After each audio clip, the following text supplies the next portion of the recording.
मुख्य वजह अखिलेश यादव की राजनीति की। अब तारिक भाई जरा बताइएगा, मोहन भागवत जी का ये जवाब, क्या आप इससे संतुष्ट हैं?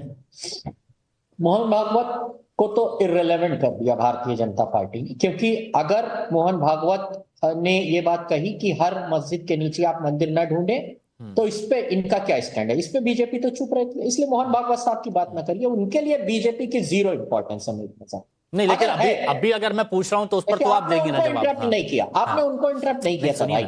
देखिए मैं तारिक भाई सुनिए मेरी बात सुनिए। उनकी बारी आएगी, अच्छा एक मिनट बारी आएगी, 10 सेकंड वर्शिप एक्ट को रिटेन करेंगे ये। तारिक भाई 10 सेकंड सुन लीजिए, बस 10 सेकंड सुनिए प्लीज, 10 सेकंड बस सुनिए ना, 10 सेकंड प्लीज, 10 सेकंड सुन लीजिए, 10 सेकंड सुन लीजिए। मैं आपको बिल्कुल इंटरप्ट नहीं करना चाहता, बिल्कुल नहीं करना चाहता, लेकिन मोहन भागवत जी का बयान आज उस पर चर्चा हो रही है, वो केंद्र बिंदु में है, इसीलिए उनकी बात जरूरी है। उस पर मैं आपका रिएक्शन चाहता हूं, प्लीज बताइएगा। बीजेपी के वो साथी जो एक संगठन है उसके हेड हैं, उन्होंने सिंपली ये कहा कि वर्शिप एक्ट को रिटेन करो, उस पर कुछ बोलो। क्या पीएम ने बोला जब उन्होंने कहा हर जगह मत ढूंढो? तब तो ये चुप थे मौन। आज आप कह रहे हैं Mohan Bhagwat no irrelevant, BJP के लिए वो इर्रेलेवेंट है, मैं उनकी कोई बात नहीं करूंगा।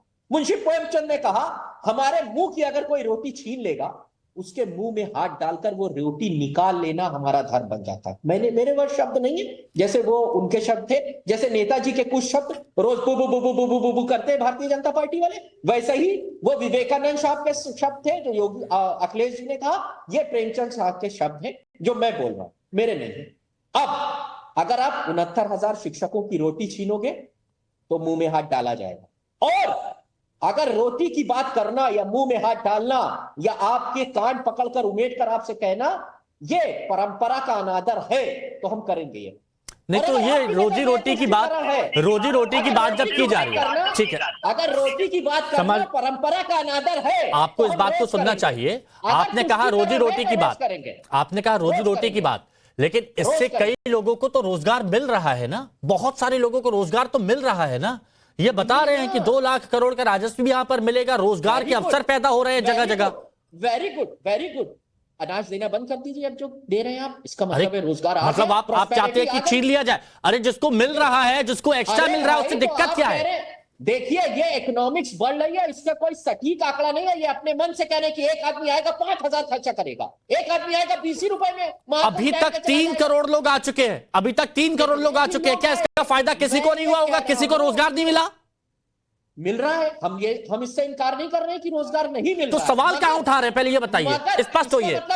इसका मतलब यह है कि आपने 140 करोड़ लोगों को रोटी दे दी वहां से, आप ये कहना चाहते हैं? अरे 140 करोड़, 1.5 महीने में 140 करोड़।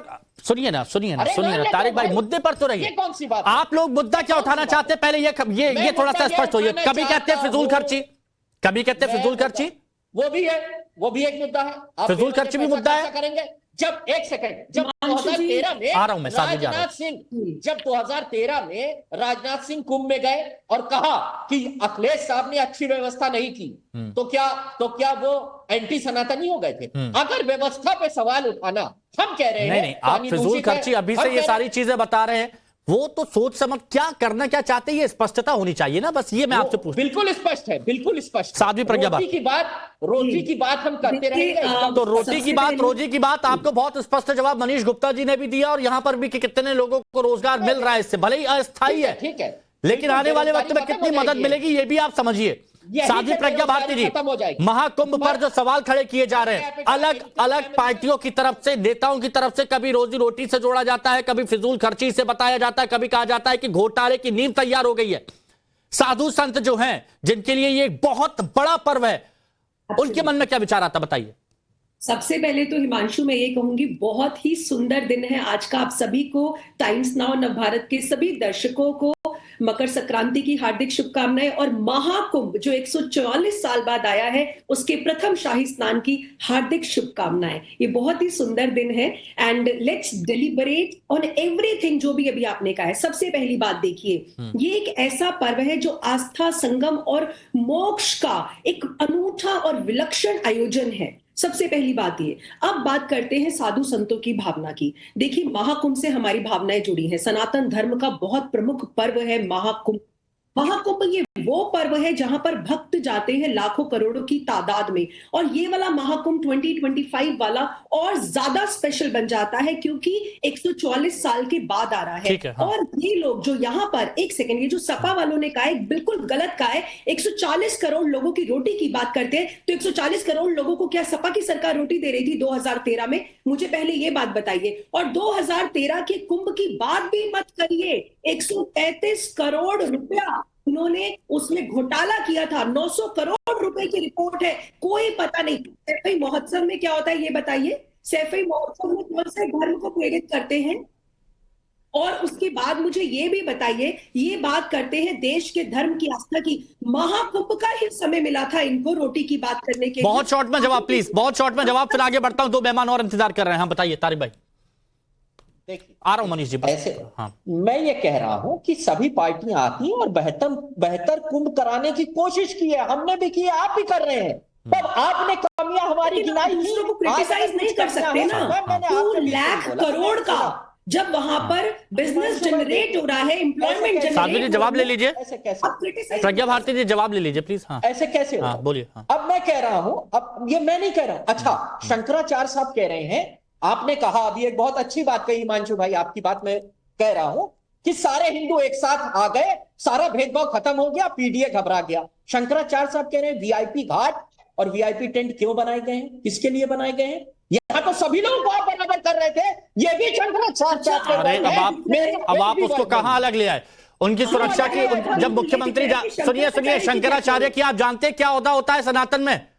अगर मान लीजिए एक राज्य का मुख्यमंत्री जाता है अखिलेश यादव जी से, तो क्यों नहीं उनकी सिक्योरिटी हटवा दी गई थी? अरे सरकार, ये शंकराचार्य जी को जवाब दीजिए, आपका नंबर है उनके पास। कैसी बातें आप करते हैं? ठीक है, अब एक और पॉइंट को लाता हूं, फिर अवधेश जी प्लीज बताइएगा। वरुण पुरोहित जी, आपको भी इन्वॉल्व करना चाहता हूं। उदित राज साहब, उदित राज जी, अंधविश्वास चरम पर है, अंधविश्वास, जातिवाद, निकम्मेपन, भाग्यवाद को बढ़ावा दे रहा है, विकास और विज्ञान का तिरस्कार कर रहा है। ऐसे ही हालात रहे देश एक बार फिर से गुलाम हो जाएगा, भविष्य में भी कुछ ऐसा ही होने वाला है। ये किस तरह की बातें क्या बताना चाह रहे हैं, और आप सहमत हैं इन बातों से? हिमांशु जी, सभी को मकर संक्रांति की शुभकामनाएं। देखिए, वैदिक काल की परंपरा है कुंभ होना, आदि शंकराचार्य जी के समय भी प्रारंभ किया गया। सब हमारे देश के धार्मिक आस्था से जुड़ा हुआ सवाल है, तो राजनीति और धर्म को मिक्स मैच नहीं करना चाहिए, पहली बात तो ये। दूसरी बात, ये बार बार प्रश्न मेरे को अजीबोगरीब लग रहा है कि बिजनेस जनरेट हो रहा है। अगर आप आस्था को, मैंने पहले भी, आपको ध्यान होगा आपके चैनल्स पे भी कई बार कहा, बार बार कहते हैं धार्मिक पर्यटन, धार्मिक पर्यटन। क्या इकोनॉमी को, आस्था को, आप धर्म को, अपनी तपस्या को, पर्यटन से जोड़ोगे, इकोनॉमी से जोड़ोगे, बिजनेस व्यापार की बात करोगे, जो व्यापार का आपके इनपुट साध्वी जी सुन लो, अगर साध्वी हो तो सुनना भी सीखो। आपने व्यापार का शब्द का उपयोग किया ना, धर्म में, आस्था में, तपस्या में व्यापार शब्द का उपयोग करना ही गलत नहीं। व्यापार धर्म में आप बोल रहे हैं व्यापार शब्द का, लेकिन आप सोचिए कितने लोगों की नौकरी कितने लोगों को काम मिलता है। क्या वो व्यापार नहीं है? जो फूल माला लगाते हैं, जो मस्जिदों के बाहर जो चादर चढ़ाने के लिए चादर बेचते हैं, क्या वो व्यापार नहीं है? एम्प्लॉयमेंट जनरेशन है। आप बात कर रहे हो सनातन धर्म की, मेरी सुनना नहीं चाहते हो, कोई कैसे काम चलेगा? अपने आप शुरू हो रहा अखिलेश जो कह रहे हैं जो सही है। साध्वी जी सुने नहीं, आप सुनो नहीं। आपने व्यापार वाली बात उठाई, तो व्यापार तो हर जगह होता है ना। नहीं, व्यापार लोगों को रोजी रोटी मिलती है, वो व्यापार नहीं होता सर। वो अलग चीज है, आप रोजी रोटी अलग बात करो, तो व्यापार कैसे हो गया? साध्वी जी एक मिनट, प्रज्ञा जी एक मिनट। हाँ बहुत क्लियर, मैं आऊंगा आपके पास, जवाब दीजिएगा। हाँ भाई, सुनना नहीं चाहते आप, बोलिए नहीं। आराम से बोलिए। साध्वी का मतलब तो है आपने अंदर सब, नहीं वो ठीक है, वो उनको पता है। आप प्लीज जवाब दीजिए। उदित राज जी जो कह रहे हैं, वो आप उसका समर्थन करते हैं? नहीं, मेरी बात पूरी होने दो ना, बीच बीच में टुकड़े कर करके कभी साध्वी जी बोल रहे हैं, कभी आप दूसरा, क्योंकि आप दूसरी जगह पर ले गए। मैंने कांग्रेस के नेता का सीधा सवाल आपसे पूछा था। उसी पे तो बोल रहा हूं मैं, कांग्रेस के जो विचार बोल रहा हूं मैं आपको। कांग्रेस का विचार कतई अंधविश्वास और इस पे नहीं जाता है, कतई विज्ञान पे। अद्वित राज जी ने कहा अपने उनके विचार हैं। कांग्रेस ने अगर ऐसा किया होता तो आज महाकुंभ कैसे हो रखा था?